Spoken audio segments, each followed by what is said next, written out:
Ilang beses ko na po kinancel pero hindi naman po nabalik yung balance po. Kuya, ask ko lang po, nag-cancel successfully pero bakit di na po bumalik yung pera sa STC Pay? Tapos wala na pong canceled na nakalagay sa taas.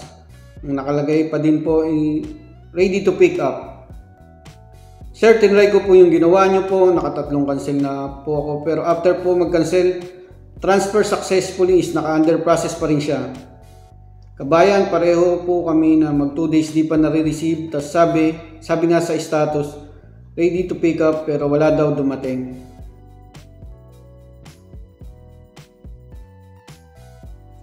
Yo, what's up mga kabayan? Welcome back sa akin channel, OFW Nonoy.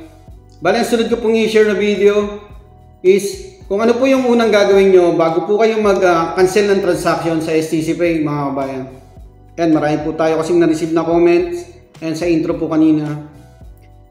Kasi pag naka-experience po kayo ng delay mga kabayan, wag po muna kayo kagad magka-cancel kagad. Pwede nyo siyang i-cancel kung minuto pa lang nakita nyo na yung problema. Kunyari, maling account. Tapos, under process pa lang yung status, yun, i-cancel nyo na agad-agad. Pero pagka natagalan na mga 1 oras, yan siguro, kahit under process pa rin siya, hindi nyo na siya makakancel. Yan, marami yung comment, nakita nyo naman sa intro kanina. Kahit under process, hindi nila makancel. Ang una nyo pong gagawin, tawag po kayo sa hotline nyo, sa STC Pay hotline, or kung ano pong online transfer apps gamit nyo. Ganun po muna una nyong gagawin mga kabayan. Huwag nyo muna siyang ika-cancel. Kasi pag once na i-cancel nyo, baka doon pala lang magka-problema.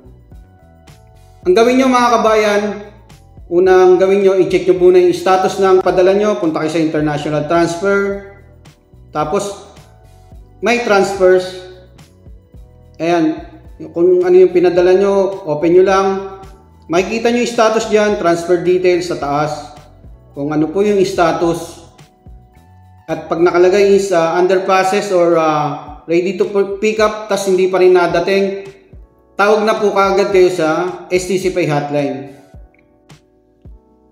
Marami pong dahilan kung bakit nagkakaroon ng ng delay sa padala natin. Pero nung na-experience ko nagkaroon ako ng delay transaction, yung sa GCash ko, inabot ng 6 to 8 hours siguro. Pero kadalasan mga minuto lang yan pag hindi pa kayo naka-experience ng delay sa padala nyo, bank transfer man or mobile wallet, tawag lang kayo sa hotline. Nakausap ko si kabayan doon, bali 8 to 5 PM para makausap niyo si kabayan.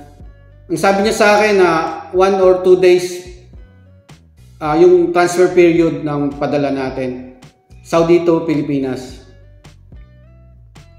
Ayan, may mga iba pa pong reason kung bakit nagkakaroon ng delay. Ayan, global event and natural disasters, yung katulad po nangyari sa nakarang araw, yung bagyo. Siyempre, nagkakaroon din po ng problema pagka nagkaroon ng mga nasalanta yung mga bangko ng bagyo. Tapos bank holidays, different time zone at bank cut-offs, weekend delays. Ayan, pag nagpadala po kayo, for example dito po sa Saudi, Biyernes, Sabado po yung off dito. Pag nagpadala kayo ng Thursday, ma-experience nyo rin yan, magkakaroon ng delay. Tapos, ito yung pinakahuli. Dapat mag-iingat po kayo dito, yung incorrect payment details.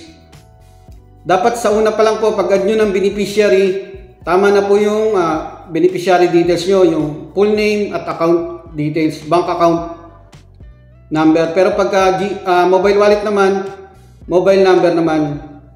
Kasi siguraduhin nyo pong tama yung account na padadalan nyo, i-double check nyo muna bago nyo i-transfer. At saka madagdag ko lang, siguraduhin nyo pong active yung ita-transferan nyo mga kabayan. Kasi may nangyari akong sa kasama ko dito, hindi na active yung na-transferan niyang bank account.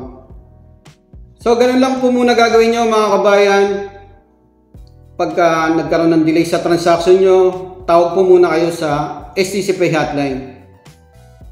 And sana nakatulong po itong video na to at sana sagot ko po yung mga katanungan nyo.